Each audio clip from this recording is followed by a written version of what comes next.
All right, everybody, a very warm welcome to our Falcon hosted webinar on helping executives identify the private equity sponsor that is built for them and the corollary, of course, avoiding the sponsor that may not be the best fit for you.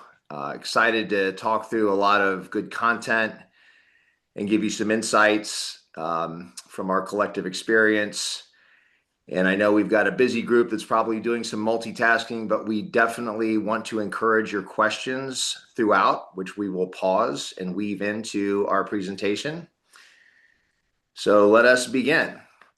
So quickly about us. For those of you that don't know, Falcon is a retained executive search firm that recruits C-suite executives exclusively for private equity-backed middle market companies. We've been around since 2011 and focus specifically on CEO and their direct report positions across various sectors in North America. My name's Rob. I founded the firm 15 years ago, and I'm active on the search side and lead a lot of our engagements. I'm also joined by Lindsay Gazowski, who's been my partner in crime for nearly our entire run at Falcon. She also is the CEO of a bit of a sister company called Crucible. And for those of you that may be aware, Crucible is a tool that allows sponsors and other entities that hire into kind of high octane, high stress, high challenge positions to get a great behavioral picture of what that profile of that person looks like to make sure they're well suited to perform in private equity. But Lindsay, maybe a couple comments from you that articulate that a little bit better than I just did. Sure. So, thanks, Rob. As he noted, I've been with Falcon for most of the run since 2012 and do primarily CFO searches at Falcon, but other C-suite roles as well. A few years ago, identified a gap in the market for a scientifically validated predictive model for C-suite leaders and teams that can walk through psychometrics of a specific individual, but also understand them in the context of the rest of the C-suite. And so the Crucible does just that. And it's a behavioral assessment that looks at a number of different components. Happy to talk about that more with anyone who's interested offline. But in the meantime, would also love to introduce Joe Gravino, who has been at Falcon for some time and cut his teeth in the revenue space. But Joe, take it away. Thank you, Lindsay. Excited to be here and have this conversation. It's incredibly important just in terms of what we do on the search side. But yeah, Joe Gravino, I've been with Falcon for close to 9 years now. As Lindsay mentioned, I'm on the search side leading predominantly a mix of CEO, CFO, and go-to-market searches. I originally built our go-to-market practice at Falcon, but now I do a full range. And yeah, governance is at the forefront of what we do in terms of helping candidates just figure out which private equity firms are the right fit for them and which ones aren't, and just making sure that we're placing people into roles that they're excited about, where they're going to put a lot of points on the board. So excited to dive in today.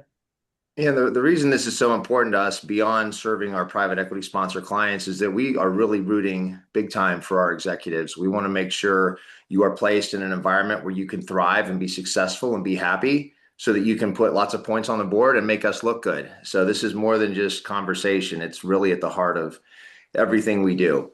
So just some quick context here. Our perspective, more than 700 searches for C-suite PE-backed assignments dating back to 2011.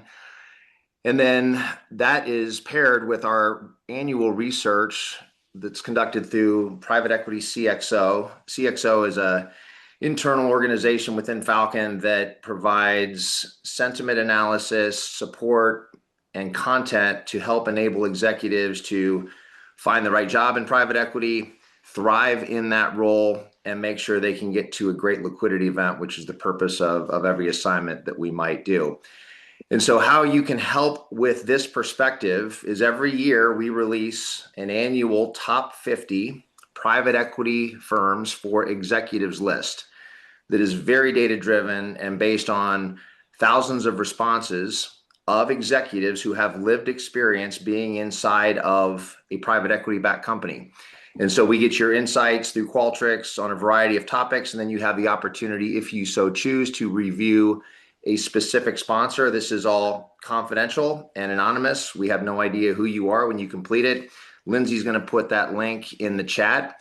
And if you enjoyed today, what we would ask in return is for you to take 10 minutes and complete a survey as we round out the 2025 version of our research. So thanks everybody for that consideration. So we think it's essential. We don't want to double click on this, but you might be a great executive. You might join a great company, but if you're not a fit for the way that your sponsor likes to work, you're not going to be very happy or successful. We kind of think about this 4-box model that some of you may have seen on the invitation, where you've got to find the right firm backing the right deal. When that happens and you're talented, there's almost an assuredness of a good exit outcome, barring any black swan events in a given sector. But what happens more often than not, unfortunately, is that executives are landing in one of the other 3 boxes due to a well-intentioned but perhaps incomplete approach to diligencing the opportunity. We'll do a session later on how to diligence the right company for you, and there is material on that in the CXO website for you to evaluate. But today we're going to focus on the very underserved discussion of how to make sure the private equity firm is right for you. So when we say governance, what we really mean is what this slide says, what it's like to work with a sponsor, and how you as the C-suite executive get to play a part in priorities, decisions, allocation, and then, of course, it's not a question of if things may go wrong during a hold period, but how often and how intense. And when that unfolds, that governance model is even more essential than ever to make sure you're partnered with the right organization. Speaking of partner, every private equity firm, I think, sincerely says they partner with management, but that definition takes on wildly different meanings depending on what private equity firm you're talking about. And we are not here to say there is a preferred sponsor model. Every sponsor model can work beautifully as long as it's well suited to who you are and how you want to work. And we see that there's a wide variety of governance systems across private equity. We want to help you make sure that the level of fit is right for you on a given sponsor.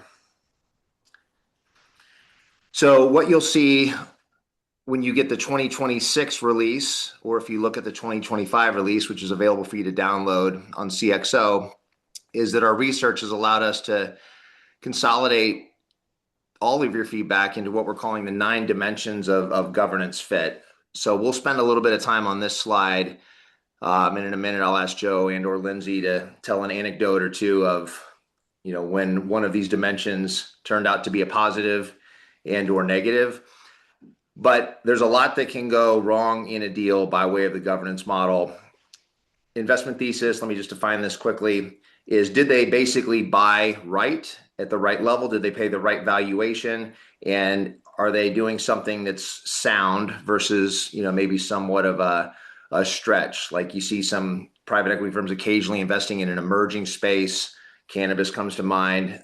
Sometimes that can be trickier because there's more unknown risk. So how sound is the investment thesis? Prioritization means, do they work with you to prioritize, or is everything a priority where you've just got, everything surrounding you nonstop and everything's supposed to get done yesterday? Transparency may seem like it would exist in all models, but some sponsors are closer to the vest than others, even with their management teams. Pragmatism is what it sounds like, so I won't get into that. Board construct, you see everything from nothing but the deal team, a senior deal partner and a number 2 on a board. You see operating partners sometimes sitting on boards. You see outside directors sitting on boards in certain occasions. It's different by firm, and it's an important thing to understand. Deal team quality, of course, they're all skilled investors. Otherwise, they wouldn't be doing this for a living. But even within a given private equity firm, there are not always the same level of, let's say, skill across that investment model. Team approach means, are they in it with you, or are they hoping for you to be in service of them? And then value add is what else do they bring to the table besides helping to set strategy and working with you through the monthly operating reviews and quarterly board meetings. So, Lindsay, anything come to mind that you'd like to share as an anecdote or additional commentary? Yeah, I think that when you're thinking about governance fit, it's really a question, as Rob says at the top, ensuring the sponsor is right for you.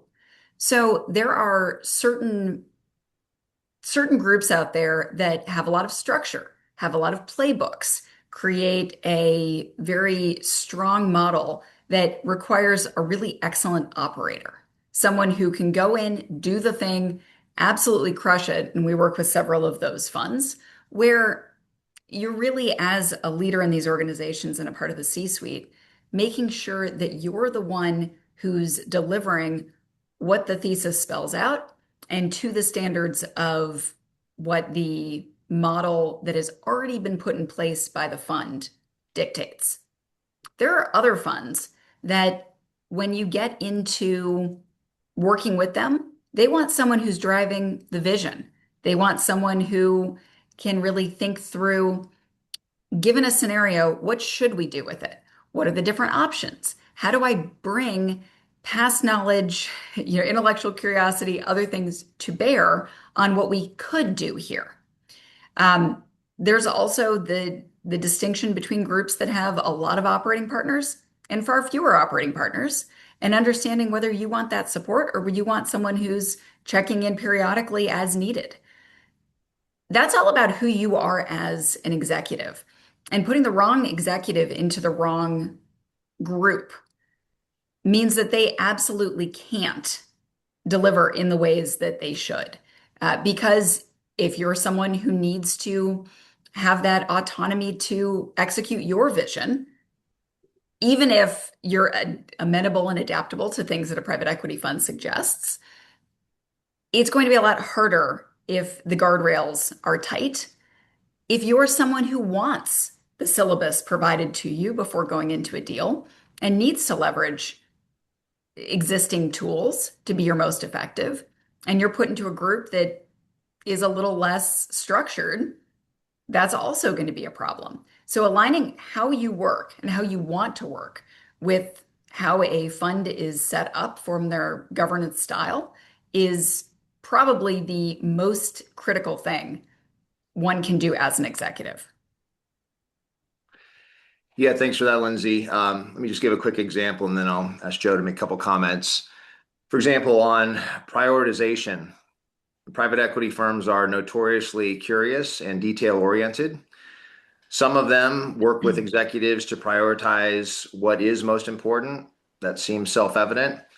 But others have such a voracious appetite for insights that there are a lot of data requests that come in on a regular basis that can push your priorities around. And sometimes it can feel like non-value added work and maybe just satisfying curiosity. There's always a rhyme or reason behind why they're asking what they're asking for. But if accommodating that on a regular basis isn't going to be exciting for you, then that's a real watch out for whether or not that particular firm might be a fit if in fact they're wired that way.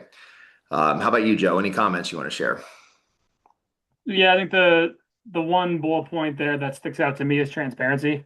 I think as you all are trying to interview for any PE-backed role, really there's three things you're trying to figure out, and you're trying to transparently do so with the private equity sponsor, the portfolio company, and with the recruiter. You're really trying to figure out, okay, what is the current state of the business? What type of growth is expected over what period of time, aka the deal thesis or the investment thesis. Number two is, how are we going to get the business from point A to point B? So the value creation plan, organic growth, M&A, margin expansion, that list goes on. And then number three would be, what is my role as the executive in the execution of that plan? And what resources and support will I have from the private equity firm? What are they going to be responsible for? What am I going to be responsible for? What's the mix there? And there are some PE firms where, the CEO and management, all of that, all three of those elements of the value creation plan are, they're responsible for executing. Whereas there are some where it's a mix. And like I think, one of the things that to keep in mind to really have strong confidence to accept a role is you need crystal clarity across all three of those elements. And it's so important that you believe in the deal thesis, the plan, and your ability to execute it. Otherwise, it's just you'll be taking a role where those guardrails are not set. There's going to be pause in terms of how you're going to execute and what you think you need to execute versus the private equity firm. And then the deal is going to start to stall. The private equity firm might get angsty, and then everyone's let go. And I think the strongest sponsors we know can articulate all three of those in granular detail, and being able to outline those in detail, especially when you're kicking off a new search, then that enables the private equity firm to get a very clear understanding of the type of executive they need for the job. And if they have clarity on the type of executive they need, then there's a higher likelihood that they'll hire someone who fits the mandate and the governance model, which increases the relationship and the fact that they're going to have a strong partnership and put points to the board. So it continues to snowball and build off each other. So I would definitely make sure that you are getting crystal clear, transparent answers to all three of those, and you know exactly what your role is in the value creation plan. Couldn't agree more, Joe. Well said. And I think when you're interviewing for a role, I don't think this really ever happens unless we prompt it, but we really encourage executives to ask that sponsor, tell me about life with you. Tell me about your governance model. What is it like to work with you on a month in and month out basis? When things go wrong, how are we going to solve for those problems together? And whatever other way you might want to attack that question. I think sponsors would welcome the inquiry. They'd love the opportunity to give you a sincere view on how they intend to govern, because they're not really going to change for you. And if you could potentially be scared off, most of our clients, in fact, all of ours, and I think most private equity firms at large, would rather scare you away with the truth than coax you in under a false pretense, only then to have a dysfunctional relationship unfold. Well, and to that end, the stats are horrific, but nearly 70% of roles in any given portfolio company are turned over within a hold period. And sometimes that's because the people that come into the deal after sale aren't intending to stay. But in some other scenarios, it's truly because it's a poor fit and poor alignment. And so both sides need to be very honest with themselves. It's not about winning the job. It's about finding the right job that allows for you to find the best fit to leverage your leadership skills and talents and to deliver on what the fund wants out of you. Are you someone who wants to be a part of capital raising and mergers and acquisitions from identifying the deal through the integration? Great. Find a fund that supports that. A lot of the middle market funds don't. They want to do all of that work on their side. It's really a question of identifying your strengths, your best fit as an executive, and then seeing if of the available opportunities out there, and it's still a candidate's market, what is going to best leverage those and make you most successful. Okay, terrific. Let's move along. It is not letting me page down. Operator error. Well, and while he's figuring that out, we had a question from Evan in the crowd, basically related to when you're negotiating equity offer, what financial or company information is acceptable to ask for, things like the original SIM, board presentations, monthly recent P&Ls.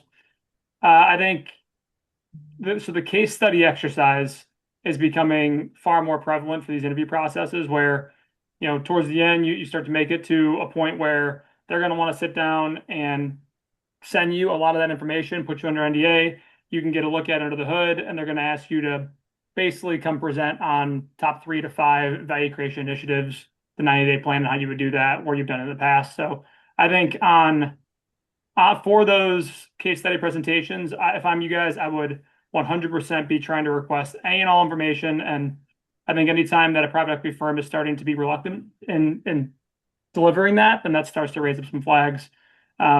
Just to getting back to the point of transparency, you're trying to figure out and just get as much information about if this is going to be a good fit for you and what the relationship is going to be like.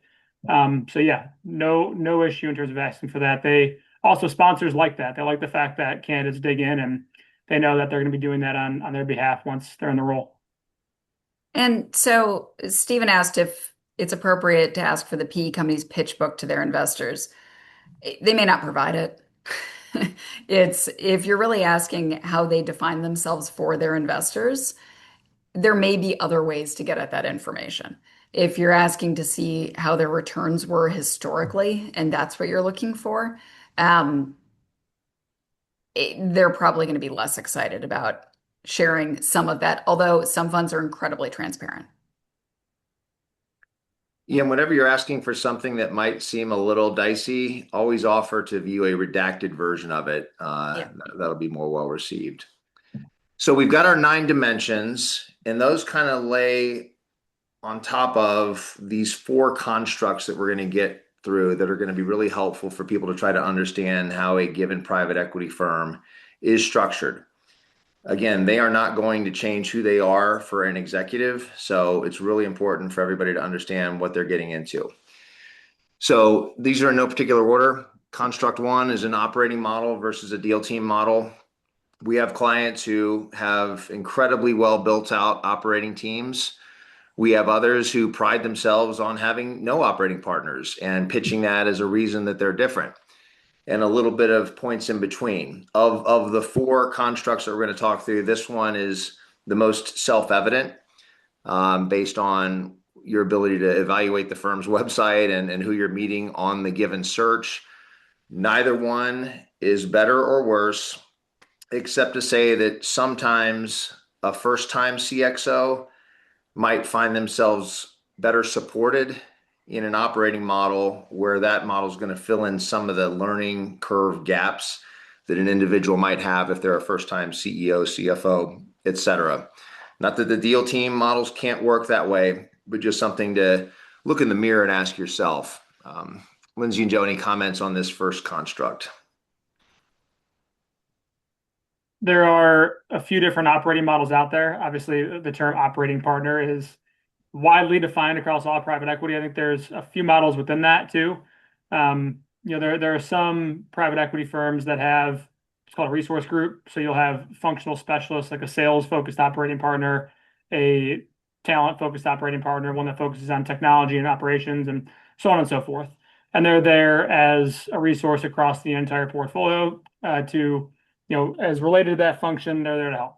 And there are some where they take the exec chair model, and these are, typically former multi-time CEOs that are executive chairing a number of different companies and serving in that role. So I think, like Rob said, look at the website, try to figure out what type of operating model it is, and then that'll also help you figure out construct 2 that he's going to go into next. And as you're having your interviews, you can also just ask, like, hey, can you describe your operating model for me? What's the cadence of interaction with the board, with analysts from the private equity fund? Describe how you best work with my C-level role to ensure that I'm providing the information that you need and also that we're able to help get this business to where you want it to go. And phrasing things in that positive light where you're trying to understand how to best serve them, you'll typically get a lot more information and be able to understand where they fall in that continuum. Yeah, and I'd agree with that and add one more dimension, which is the operating engagement episodic or ongoing? And Yeah. what does that look and feel like? Some are more firefighting operating models, others are sort of ongoing and embedded, which leads us into construct number 2. So this arguably is maybe the most important thing you can figure out as you're getting to know a sponsor. Do they push their methodologies, playbooks, systems, tools, habits onto you as a company without a lot of regard for flexibility? It's a little bit of an extreme statement, but there are some funds that operate that way. But in general, are they in that camp where they want to push their model onto you? Or the pull model is where they make you aware of everything they can and would like to do with you and see happen within the company. but you sort of get to play team captain on what you pull into the company. So rather it being prescribed to you, you get to decide and help prioritize what you're going to pull in and when you're going to pull them in. And again, at the risk of repeating myself, this is an essential concept to understand and a pretty, I think, illuminated question to ask of a sponsor, because it'll really allow them to articulate how they like to engage with management. Joe, Lindsay? Yeah, I want to at this point highlight there was a question in the Q&A that said that some sounds like some of these PE firms are as dysfunctional as the companies they're trying to grow, and they are vague in their answers to some of these questions. To the questioner's um, point there, some don't know, some haven't been honest with themselves, and others may not want to share. And in both cases, that's probably a flag and is probably a sense that it's not the right fund for you if you're not feeling like you can get a good answer to questions that are important to you. If you're looking for someone that's more hands off, or they've given you good information about the fact that, yeah, we're the kind of fund that expects you guys to be taking care of these things and we're more financially oriented, that might be the answer in its own right. However, if people are being vague or not giving correct answers or not putting you in a position where you feel you can evaluate whether or not it's going to be a good fit, that's information in its own right. Yeah, and to go back to an earlier slide, I think one of the things that was mentioned was that there's no best sponsor model out there. I think what you really need to discern on any interview process is how clearly defined is their governance model. Because not having a model that then opens up some issues and some dysfunction, and a lot of what Lindsay just mentioned. So I think getting a sense of how clearly defined their governance model is and how you're going to fit into that is always key. And on the push versus pull, one thing I'll add, the key example that we typically use is like if you're a multi-time private equity exited CEO that has a playbook that they want to run, and you're entering into a situation where you didn't know it was a push model and a highly prescriptive fund who wants to push a playbook and you execute it their way on their timeline, and that's not for you, then yeah, you're going to get into the first 90 days of that deal in that situation, and it's not going to be the right fit. And so getting a good sense of that is absolutely critical. Yeah, fully agreed. Thanks both. And I'd add, I guess if I listen back to the way I articulated this, I probably made the push model seem a little onerous. It can be super powerful. We've seen executives hit monster exit Yeah. home runs in eight figures of liquidity in these push models. You just got to know what you're signing up for. And I think they're particularly helpful for sort of more developmental CEO, CFO, a first-time person that's stepping into the role that's got a majority of the skills but hasn't really pulled it all together for the first time. You can do quite well in these push models. And then within a push model, you can sort of ask, okay, if there is prescription, is it everything, or are there certain things you like to prioritize and see done on all your deals? And you're going to find that there are both kinds of firms out there. The more highly prescriptive firms are going to want you on everything that they do across the portfolio, like Salesforce, like the same ERP, generally speaking. Um, and the list goes on. There are going to be others who are going to be a little bit more selective and prioritized in what they want to prescribe. And then on the pull side, while that may sound attractive, it does require that you be a fully actualized C-suite executive who is capable of occupying that seat.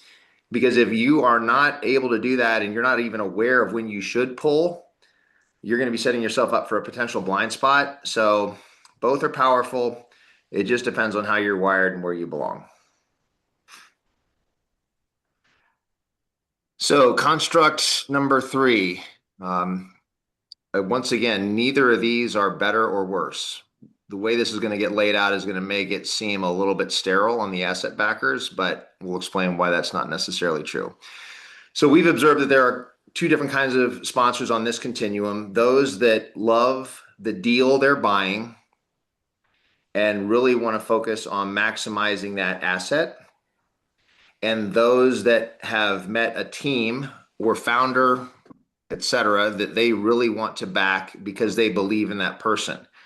Now, of course, asset-based investors are still looking for quality management teams to lead their companies, and team-focused backers are still looking for a good asset that can perform under their leadership. But the difference is the asset backers are going to have a little bit of a shorter fuse, maybe a little less patience with things like learning curves or setbacks or missed budgets. They are going to have a little less of this kind of longer term commitment to a given executive. Um, and you may find yourself, facing potential derailment if they're significantly asset focused and the performance of said asset is not moving the way that it should.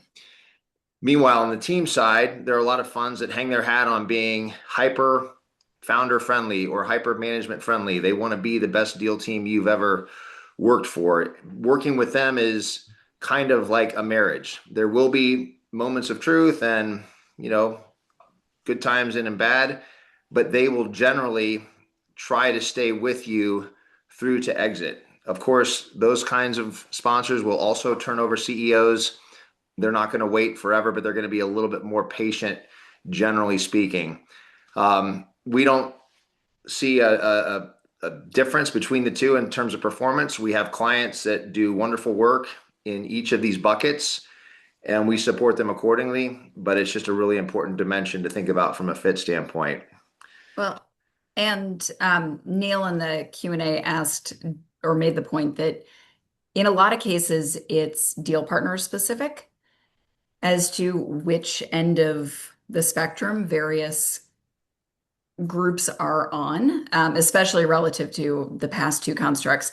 This construct tends to be philosophical for the fund, although if you're in a team-backed model, you have to make sure that the team you're working with on the deal side aligns interpersonally with the team that you're a part of or the team you're joining, because it truly is, as Rob says, a marriage in that case. Joe, any quick thoughts? Yeah, I think, the only thing that comes to my mind is you just covered a lot is I think trying to put yourself in the private equity firm's shoes in terms of how they're evaluating talent and both of these two construct in the difference between asset backers versus team backers. I think on asset backers, they know the industry very well. They know the growth path. They typically are probably going to I would say lean more towards people that do have domain expertise, whereas team backers typically love the private equity best athlete willing to take more of a shot on someone that is coming in and learning the space. So that's just the only way to think about it. Once you start to get the answers and learn what the actual contract is here, keep that in the back of your mind as you're evaluating fit and how they're viewing that. Yeah, I would agree with that. And I'd say, the couple other behavioral patterns that we've observed, the asset backers are going to be a little bit more directive in certain things, such as C-suite hiring. So if you're a CEO and you're looking for a new CFO, of course, after you call Falcon, then what comes next is, your sponsor will either help and assist and support and sort of ultimately defer to you to want to fully buy into that candidate, or they will run more of the process on your behalf. You, of course, still get to meet finalist candidates. They're not going to force someone on you that you don't want, but they're going to have much more of a thumbprint on key C-suite hires, as opposed to the funds that tend to back teams where they really are concerned that you are happy and reasonably well cared for, of course, as long as you're putting up points on the board. So a really tricky one to figure out. I don't know that you would ask a fund directly in an interview which of these they are. It might be a slightly surprising question for them, but I think you can ask them, how do they view working with teams when we face headwinds and setbacks? If you're a CEO candidate, how do they feel about other C-suite hires? What's their level of involvement? And you can kind of draw some conclusions based on their orientation. Again, both models are great. They're both highly powerful. Just figure out which one's best for you. Yeah, you can also ask too, what originally excited them about the investment in the first place when they made the investment in the platform. That'll give you some indication too in terms of how they talk about and describe the deal and the upside of the markets versus the team, and you can start to get a feel for it that way.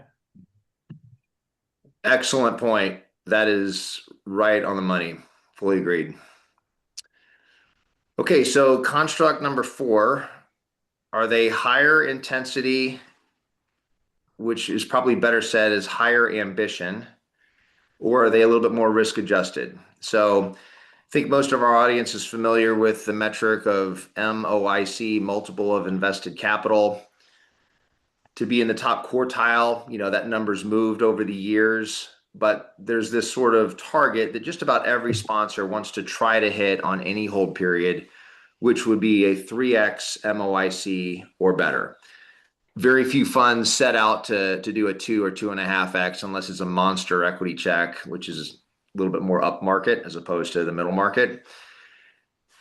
So there are some funds that are saying, gosh, if we can get 3x after 3x after 3x, that's going to be good for us. Occasionally we'll get a 4. We might struggle with a 2 here and there, but we're going to try to hit doubles and triples with an occasional single, avoid the strikeouts, and not try to hit home runs. There are other funds that scoff at the idea of targeting a 3x, and they want 5 or beyond. And they are very serious about their intentions there. And what you're signing up for in that situation is if it's the beginning of a hold period, a 5-year boot camp of relentless intensity to try to achieve this outlying outcome. Now, that may just seem obvious, and maybe most firms would want to do that, but the more intense and compressed the transformation a fund puts on a company, the more downside risk of underperformance they are willing to accept, because some of these businesses ultimately don't have enough scaffolding or the ability to withstand that level of transformation. Things can get missed, etc. So it's really just what kind of life do you want to live and how big of a home run do you want to hit? If you want to go all in and max out that liquidity event and work is your career and your hobby is work and your passion is work and you love it, then a higher intensity fund may be for you. Knowing that you may face some downside performance risk if things don't go according to plan.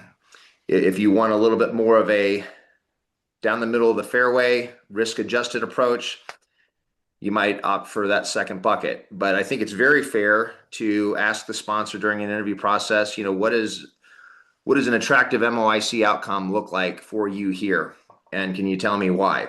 And that answer will reveal a bit of what you might want to take interest in around how they're wired. Both are awesome. We have clients in both buckets. We love them both. Just make sure it's right for you. Lindsay, Joe, any thoughts on that one? I do. I think that this is where being honest with yourself and your life scenario and how you work best really matters. If you're someone who's driven by deadlines and high intensity situations and thrives under pressure, either of these might be okay scenarios for you.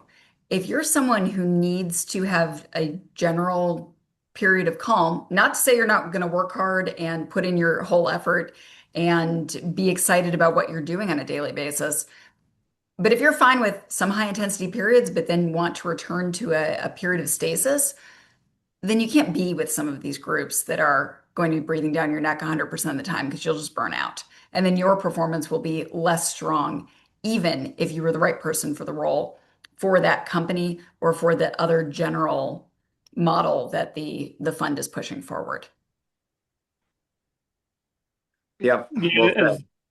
As you're trying to get a feel for it, obviously, the question Rob mentioned definitely works. I think in addition to that, and someone asked the question to figure out from us if this is okay, at some point in the later stages of the process, probably, like I said, after you've done a final presentation or in person and you're heading towards offering represents in that stage, feel free to ask that you're able to talk to other portfolio company executives to get a sense for the intensity, the pace, the expectations, the reporting? Is it weekly check-ins, monthly operating review, quarterly board meeting? How much time they're prepping for that?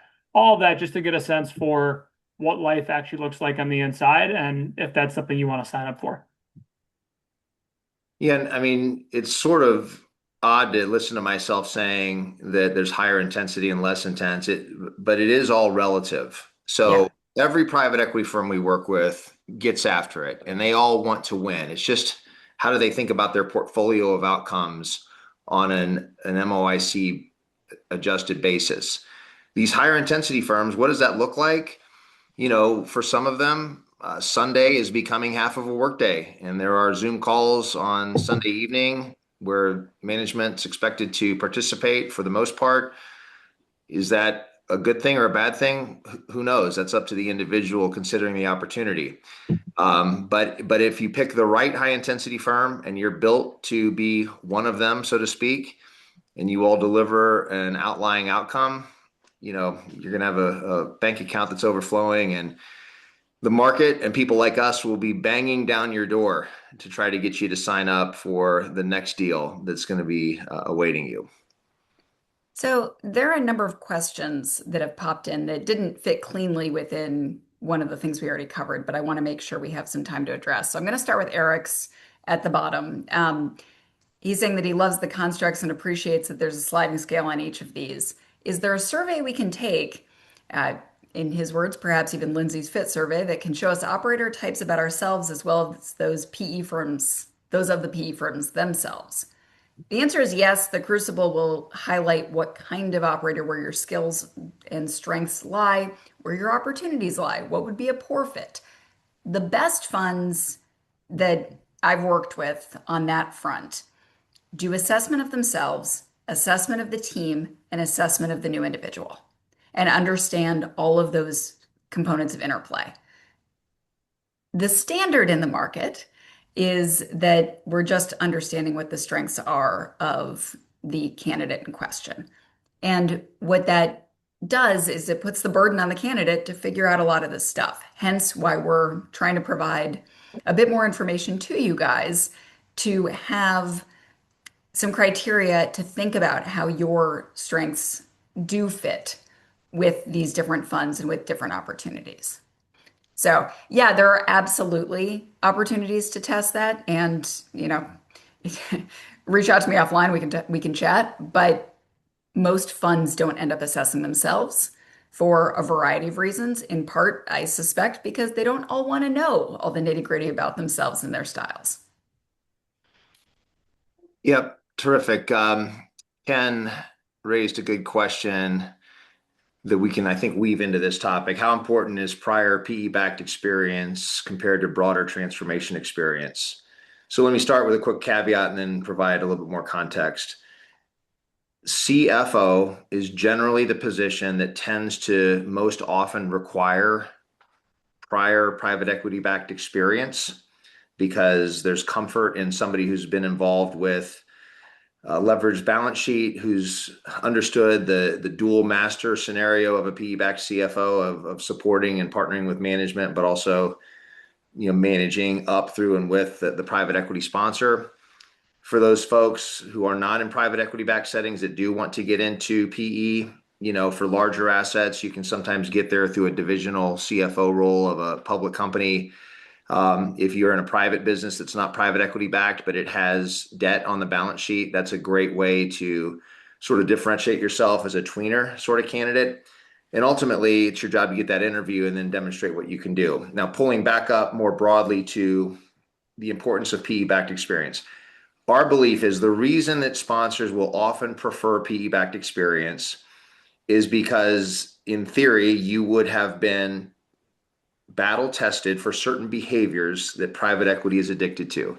And in no particular order, those are extreme sense of urgency, sleeves rolled up, hands on, player coach, into the details, and this restlessness around transformation that makes you allergic to the idea that tomorrow could be the same as today, constantly pushing the needle on transformation.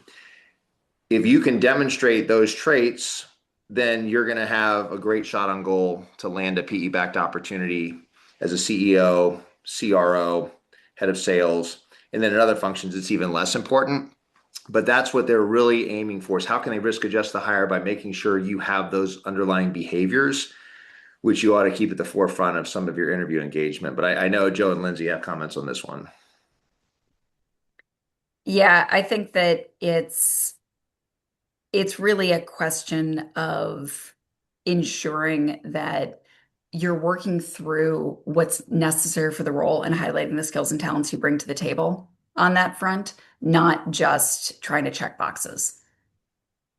Most people in hiring are looking for the right person for the role, the team, et cetera. No one expects to be able to check every box. What they do expect is that they're finding people with all of the necessary items and as many of the nice to haves as possible.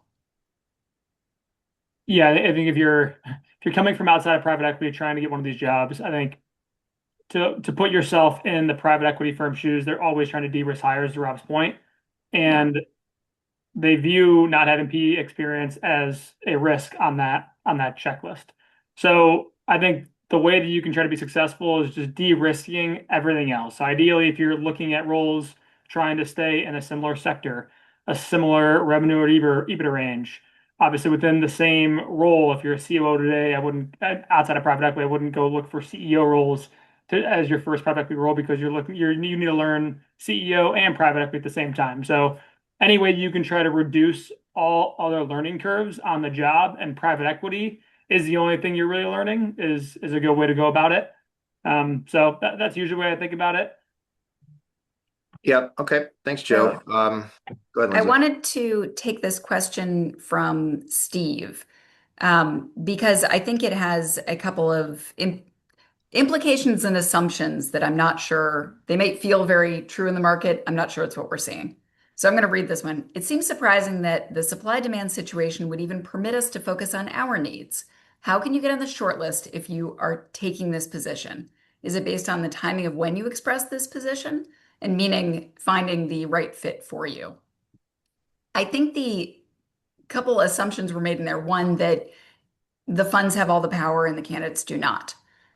Great candidates in the current market have multiple opportunities and multiple offers. Getting yourself out there provides an opportunity to find the right fit for you. But the other issue here, and I think this is the most critical one, is if you go into the wrong scenario, if you win a role, but it's not right, if it's not a team you can work with, if it's not leveraging your skills, you're going to get fired and or be unfulfilled and or have a insufficient exit to have realized your goals in general. As such, it's a failure. So taking on a role because you just happen to have won it is not the right stance if you can avoid it. There are always scenarios where people need a job. I get that. But more importantly, it's finding one that's going to allow you to realize your long-term goals financially and intellectually, and ensure that you're set up for success with that fund. Yeah, there's definitely a short supply of the caliber of leaders that private equity are seeking. Their level of patience and accommodation to some of these questions is going to be directly tied to their level of enthusiasm about your candidacy. So if you find them highly engaged and responsive and accommodative of some of your inquiries here, that should unfold a little bit throughout the process, but can be a bit backloaded to make sure that you've captured their imagination first. If they've got that accommodation for you, then that's a good sign that they're leaning in. If they're less engaged or interested, it's not because the question turned them off. It's because you're probably not on the shortest of lists for that potential opportunity among the other slate participants. So distinguish yourself as an indispensable candidate, and then they will really engage with you on some of these diligence questions in our experience.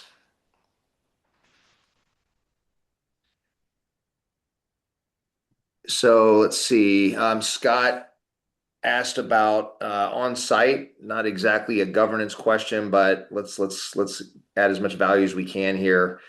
So the question is, when you've seen remote roles, do you see a tolerance for retaining your current residents or being on site weekends? How does that all look? So What we advise clients and candidates on is it's got to be a setup that is sustainable. And that includes the candidate's ability to endure it for 5 years or longer. And I think that's got to be a home-based decision, not just a career-based decision. So work with your family, figure out what your tolerance is. For the most part, the old school mandate of Monday through Friday is no longer a thing. What we see on the most extreme end is 3 weeks out of four, Monday through Thursday. The model we tend to like is every other week for 3 to 4 days, and then other travel is needed. This is also a sector specific question because the more likely we're talking manufacturing where everybody's in the shop, the more they're going to want you there a vast majority of the time. To the extent that it's more tech enabled, asset light, business services, software, there's going to be more tolerance for that kind of remote engagement. So I don't know, Jordan, Lindsay, that one's pretty straightforward. Anything to add? Yeah, I think there's post-COVID just far less people who want to relocate. And so I think from a leverage standpoint too, is firms like us and private equity firms are looking for talent like yourself for the portfolio companies. 5+ years ago, you could theoretically get somebody to relocate. You still can now, but it's just much more difficult because people have remote opportunities like this and they're far more prevalent. So yeah, it's become far more accustomed to getting there on site and being at the business as much as the company needs you there. I think that's the right approach.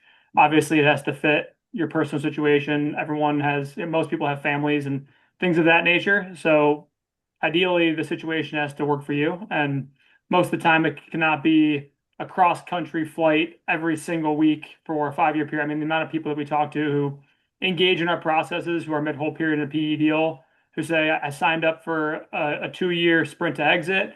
I've been traveling from Indianapolis to Dallas every single week for the last 2 years, and now the exit just got pushed out three, and I don't want to make that commute anymore. That's real. It weighs on their family, and they have kids in high school, and they want to make sure they spend time with them during those years. So it's just got to fit your personal situation. But yeah, to answer the question, the weekly commute versus full relocation is, I think, far more prevalent nowadays.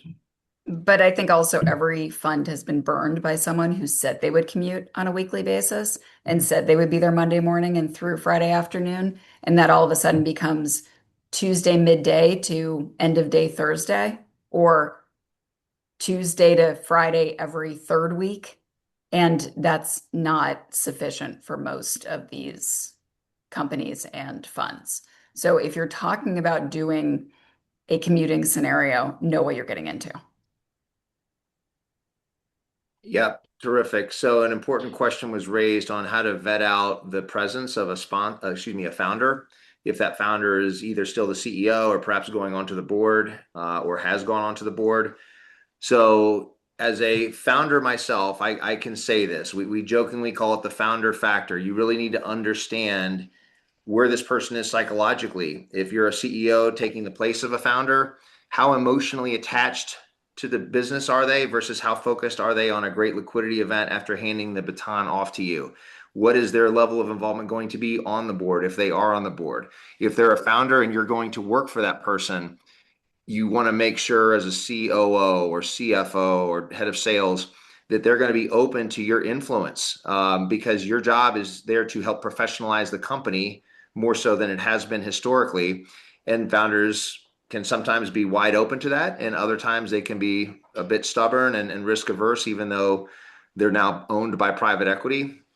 And I think the other piece is asking the sponsor, if you're going to work for a founder, what is the plan for this individual to stay with the business? Sometimes founders stay all the way through exit. Other times there is an organized succession plan where a professional CEO is brought in and that person is going to take the business forward post sale. And that's an important conversation if you're going to work for a founder to see if they're going to be eventually succeeded. And if so, what's the sponsor's approach going to be to make sure it's a good fit for the existing management team versus finding yourself in a situation where you had a good dynamic with the founder and it's less ideal perhaps with the person that was hired. Yeah, And and oh, go ahead, Joe. I think matching it up with the governance model Yeah. in one of the contracts, push versus pull. I think if it's a push scenario and you have a founder who's still heavily involved, and you're going to be able to partner with a private equity firm, and they're going to have more influence to drive transformation. Whereas if it's a pull model and you're off on your own and more reliant on the founder and their ability to pull in the private equity firm when necessary, then yeah, there's a little bit more risk there. So I would say judge that based on the governance model as well. That's what I was going to say. That it usually is indicative of the government's model in some capacity, but also make sure that everything marries well. So before we take one more question, I'm going to repost this link to the survey as a final nudge to encourage everyone to consider taking 10 minutes of their valuable time, fill out an entry, and further enrich the already great research we've compounded year to date as we prepare to release the 2026 version of the top 50 private equity firms for executives. What do you think, Lindsay? Which one of these we want to wrap up with? Um, there are a couple that just very quickly can go through. So Angie asked if we're interested in potential roles that Falcon might be representing. All of our roles are posted on pecxo.com. Go through there. If you apply to any of them, we get your information and would reach out to you if something were a fit. So just be sure to keep an eye on that, and that's the easiest way to get in touch. Make sure that your information's in front of everybody, not just one of us. Yep. And then let's see, the huge amount of turnover in the hold period, as much as 70% by some studies. How do we suggest someone messages the reason for leaving a PE-backed company in those situations? So look, if you're still in the role, first of all, you got to be honest, period. If you're still in the role, you talk about what you're proud of that you've done and why it's been a great fit so far. And then you explain clearly why you took the recruiter's call and the thing about this potential opportunity with them really captured your imagination. If you've already left, you just got to be honest. Terms like strategic differences with the board or the CEO and I didn't see eye to eye. Those are smoke and fire answers that get everybody worried. You want to just be straight up. Did you resign? Were you terminated? If you were terminated, why? What was your sort of side of the story? And the reason this has to be met head on is if you're in transition and you've been let go from a piggyback company, that sponsor is going to call, whether you provide them as a reference or not, that sponsor for a back channel, and they'll get to the true story soon enough if you get toward an offer or even mid-process. So you might as well take it head on. Do not make excuses. Do not point fingers. Do not blame anybody at that organization. Talk about what you're proud of that you accomplished, why in theory they made the right choice that you might even agree with, and what you're excited to do sort of in your next chapter. And if you do happen to leave before the exit, whether or not you get to keep equity or have value there is dependent on the vesting schedule. It's not negotiable at the time of exit in most cases. Yeah. Yeah, usually if you roll over equity, or if you co-invest, you usually are allowed to keep that in. But yeah, if it's an options grant, typically you're based on the vesting schedule, they're just going to mark it to the fair market value of the business and then pay you out based on that. And then on the way out the door here, Robert raised the question of what about COO? We seem to be a little bit CEO, CFO centric here. I think that's just a habit since we do a bit more of those searches and other assignments. Just about everything we've said applies to the COO role, which is just as critical as those other big three that we tend to do a fair amount of work on. And then Jeff, with the last minute question, the frequency of sponsor having the CEO on the board, more often than not, anecdotally 70-75%. I think you need to ask for board seat, and the worst they can do is say no and explain to you why. But that's the gist of that. So listen, it's top of the hour. Thanks everybody for the engagement, for the great questions. A lot of fun for Joe, Lindsay, and I to share our thoughts on this really important topic. Hopefully you are leaving here today with a trick or tip or tool that can help you make sure that next role is the exact right one for you. So have a great day, everybody. Thank you again.